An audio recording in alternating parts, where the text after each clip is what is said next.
The universe is not silent. It is screaming, hidden behind the static of dead stars. For eons, a prophecy slept in the genetic code of a broken race, waiting for a spark to ignite the cosmic forge. They saw us before we saw the fire. They felt our arrival before we launched our first ship.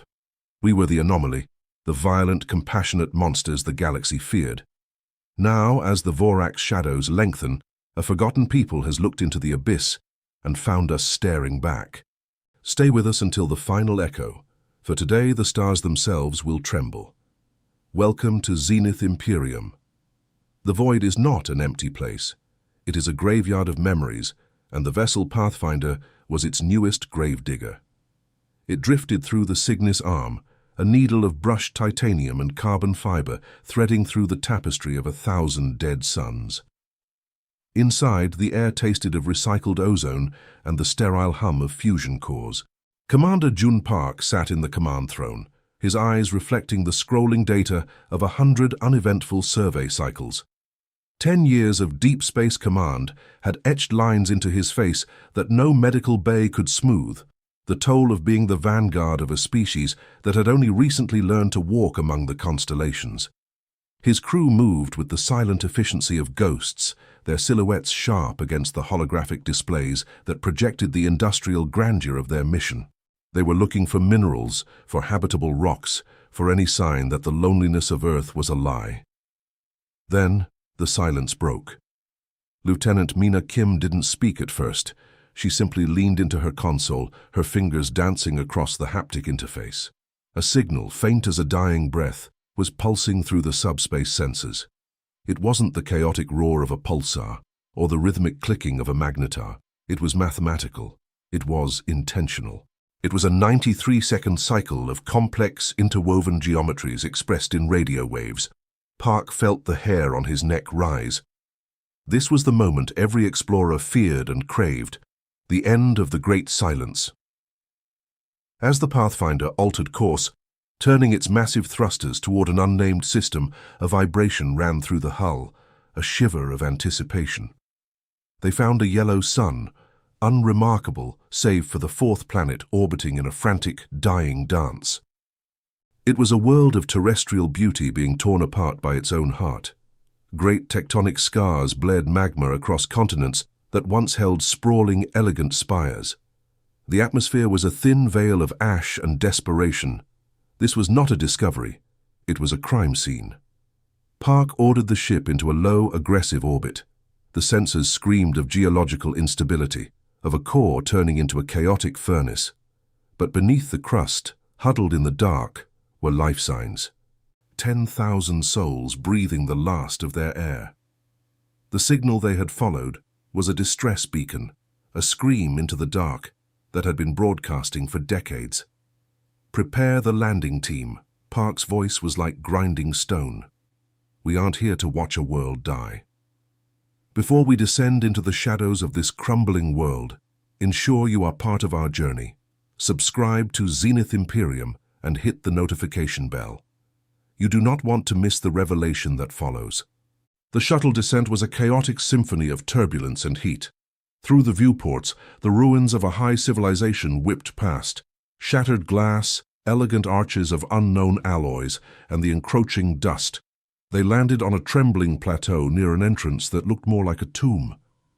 As the airlock cycled, Park stepped out into the biting wind, his environmental suit the only thing between him and the toxic breath of a dying world.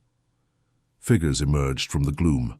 They were tall, impossibly slender, their skin the color of a bruised twilight. Their eyes were large, luminous pools of ancient sorrow that seemed to hold the weight of entire eras. They carried no weapons. They offered no resistance. Instead, they simply stood there, waiting. When the ship's xenolinguist, Dr. Jin Lee, stepped forward, he didn't even have time to activate the translator.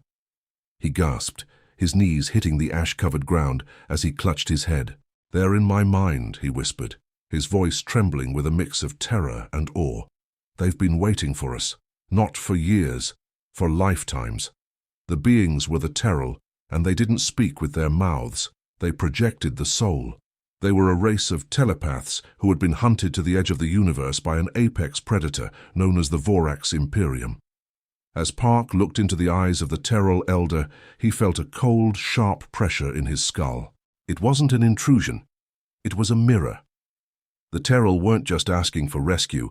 They were recognizing a savior they had seen in their dreams.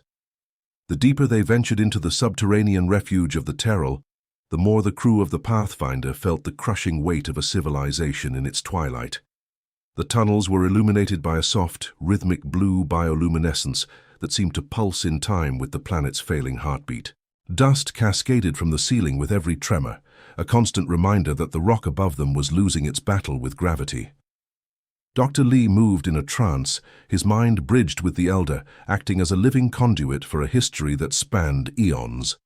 He saw visions of crystalline cities that once floated in the gas giants of distant sectors, of a race that had mastered the art of thought before humanity had even mastered the wheel.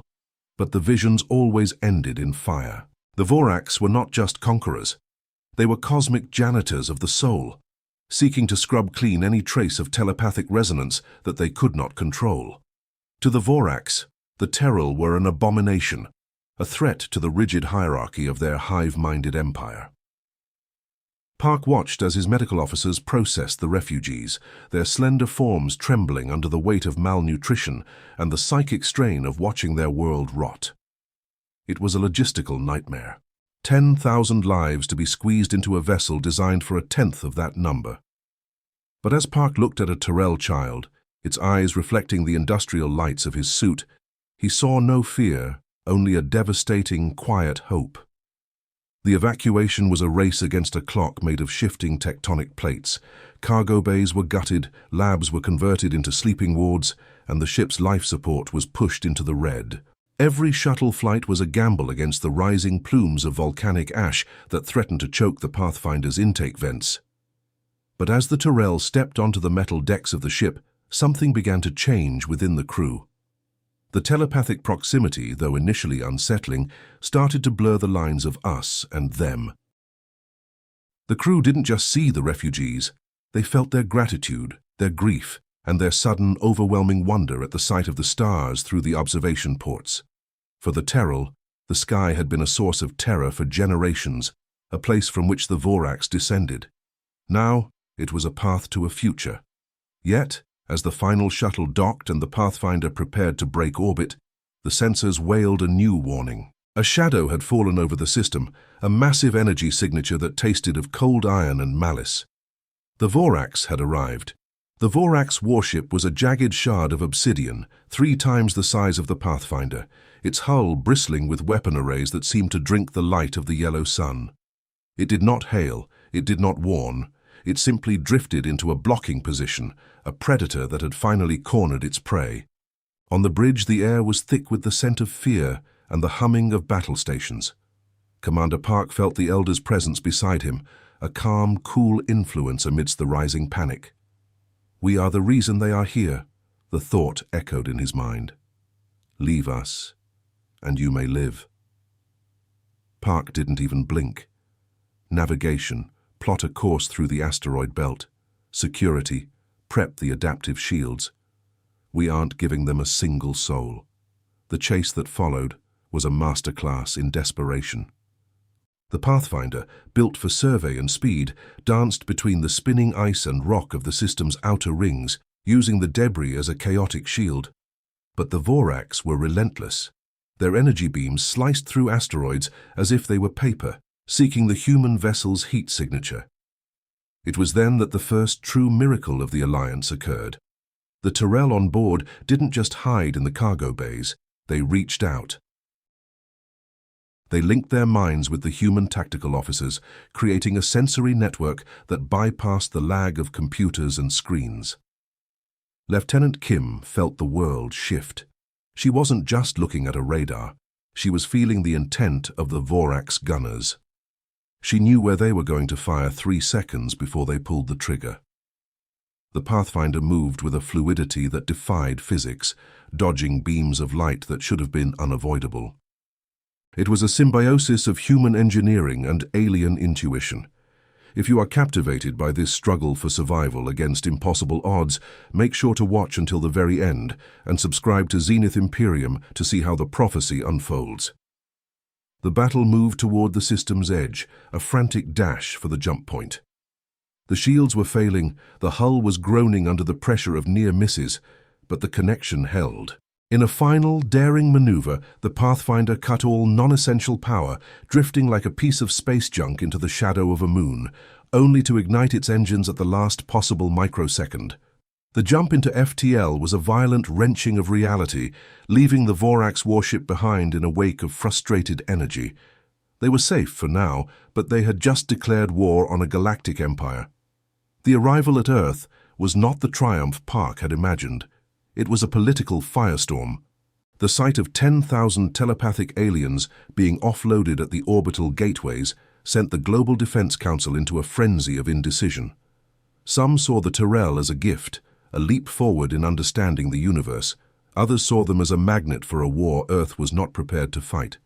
But the common people, those who watched the feeds of the pale, luminous beings stepping into the sunlight of the Mediterranean or the forests of the Pacific Northwest, felt something else. They felt the connection. The Terrell didn't need propaganda. Their very presence was a bridge. On Mars, the terraforming domes became the new sanctuary.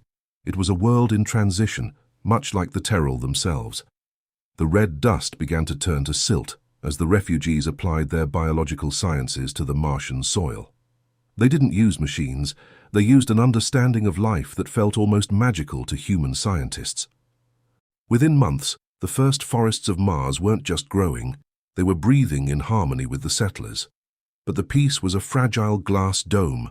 The Vorax had not forgotten. They were coming, and this time they weren't sending a single ship. Long-range sensors at the edge of the solar system began to pick up the ripples, a fleet of massive proportions, moving with the slow, inevitable weight of a glacier. Admiral Hahn, now leading the combined Earth Defense Fleet, stood on the bridge of the Dauntless, staring at the tactical map. He had 60 ships against a projected force of hundreds. The odds were a joke, a death sentence, but he had something the Vorax would never understand. He had the Terrell. They weren't just refugees anymore. They were the nervous system of the fleet. Every human captain had a Terrell advisor, a mental partner who turned the chaotic fog of war into a clear, shared vision. The Battle of the Rings began in the shadow of Saturn. The Vorax fleet arrived like a swarm of locusts, their dark ships blotting out the stars. Their commander, a hulking reptilian creature named Kree, expected a quick slaughter. He expected the humans to break and the Terrell to scream. Instead, he found a wall of defiance that felt coordinated. The Earth fleet didn't move like a military, it moved like a single organism. When the Vorax fired at the flagship, the entire fleet shifted as one, the shields overlapping in a perfect, telepathically timed lattice. The void around Saturn's rings turned into a kaleidoscope of death. Beams of focused plasma and kinetic slugs tore through the vacuum, but the human Terrell alliance was fighting a different kind of war. They weren't just hitting targets, they were hitting intentions. Admiral Hahn watched the display, but he wasn't just seeing icons. Through Elder Sook's mental link, he could feel the ebb and flow of the Vorax aggression.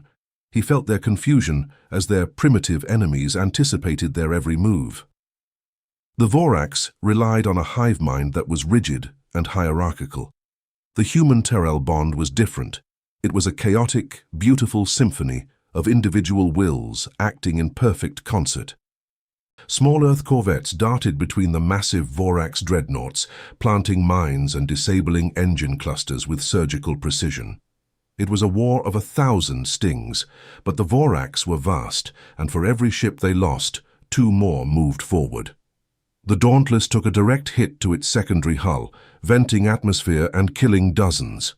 Hahn felt the collective wince of the telepaths across the fleet, a shared moment of pain that almost broke the connection. It was then that Elder Sook showed him the truth. The Vorax weren't just afraid of the telepathy, they were afraid of the compassion. In their empire, the weak were consumed. To see a species risk its entire world for another was a concept so alien it created a psychic dissonance in the Vorax ranks. We must show them not just our strength, but our unity, the elder projected. Han nodded, his face grim. All ships, execute the Ouroboros maneuver. The fleet began to swirl in a massive spiraling formation, drawing the Vorax deeper into the gravity well of Saturn. Using the ring fragments as kinetic enhancers, the Earthships created a whirlwind of debris and energy. The Vorax ships, designed for open space dominance, found themselves trapped in a planetary blender. It was a slaughter, but it was a desperate one. In the final hours of the battle, as the last of the Vorax reinforcements broke and fled into the dark, a message was intercepted. It wasn't a threat. It was a warning. The Imperium was not defeated. It was merely retreating to gather its full might. But the mind demons and their monster protectors had done the impossible. They had won the first round. The aftermath of the battle changed the identity of the human race forever. We were no longer the isolated inhabitants of a blue marble. We were the guardians of a new galactic order. The Galactic Assembly, a collection of species that had long lived in the shadow of the Vorax, sent emissaries not to Earth, but to the Unity Station orbiting Mars. They came to see the miracle for themselves. They found a world where human tech and Terrell biology had created a paradise out of a desert. But they also found a species that was beginning to change. Children born on Mars, both human and Terrell, were showing signs of a natural, effortless connection that transcended the need for training. A new kind of humanity was being born, one that could feel the heartbeat of the person standing next to them. This was the true threat the Vorax feared, an evolution they couldn't control. Admiral Park, now a legend, spent his days overseeing the integration of new refugees. The Nerans had arrived, then the Krell, then others. Earth had become the sanctuary of the Signis Arm. The cost was high. The military budget was astronomical, and the threat of the Vorax return hung over every sunrise like a second, darker sun. But as Park stood on the balcony of the Martian Academy, watching a group of Terrell and human students debating philosophy in the shade of a genetically enhanced willow tree, he knew the price was worth it. "We didn't just save them," he told Captain Kim, who stood beside him.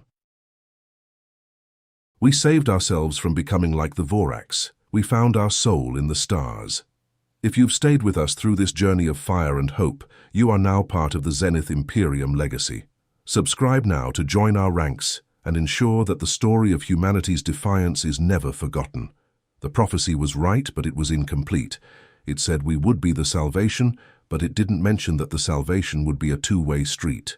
The Terrell gave us their minds, and we gave them our fire. Together, we became something the galaxy had never seen, a civilization built on the radical idea that no one is left behind." The aftermath of the battle changed the identity of the human race forever. We were no longer the isolated inhabitants of a blue marble. We were the guardians of a new galactic order. The Galactic Assembly, a collection of species that had long lived in the shadow of the Vorax, sent emissaries not to Earth, but to the Unity Station orbiting Mars. They came to see the miracle for themselves. They found a world where human tech and Terrell biology had created a paradise out of a desert. But they also found a species that was beginning to change. Children born on Mars, both human and Terrell, were showing signs of a natural, effortless connection that transcended the need for training. A new kind of humanity was being born, one that could feel the heartbeat of the person standing next to them.